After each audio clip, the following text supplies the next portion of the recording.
നാലാം വാർഷിക നിറവിൽ രണ്ടാം പിണറായി സർക്കാർ.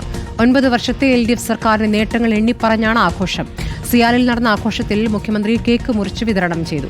അതേസമയം വാർഷികം കരിദിനമായി ആചരിക്കുകയാണ് പ്രതിപക്ഷം. സർക്കാർ സർവത്ര കടത്തിൽ മുങ്ങി നിൽക്കുമ്പോൾ കോടികൾ ധൂർത്തടിക്കുകയാണെന്ന് പ്രതിപക്ഷ നേതാവ് VD സതീശൻ ആരോപിച്ചു.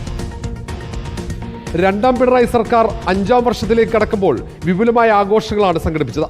ജില്ലാതലങ്ങളിൽ വിപണന മേളകളും മുഖ്യമന്ത്രിയുടെയും മന്ത്രിമാരുടെയും സംവാദങ്ങളും നടക്കുന്നുണ്ട്. തെരഞ്ഞെടുപ്പുകൾ മുന്നിൽ കണ്ട സർക്കാരിന്റെ നേട്ടങ്ങൾ എണ്ണിപ്പറഞ്ഞാണ് ആഘോഷങ്ങൾ. സർക്കാരിന്റെ 4ാം വാർഷിക ദിനം കൊച്ചി സിയാലിൽ മുഖ്യമന്ത്രി മന്ത്രിമാർക്കൊപ്പം കേക്ക് മുറിച്ച് ആഘോഷിച്ചു.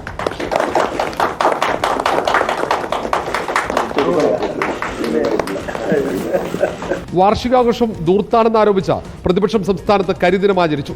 ജില്ലാതലങ്ങളിൽ കരിങ്കൊടിയേന്തി പ്രവർത്തകർ പ്രകടനം നടത്തി.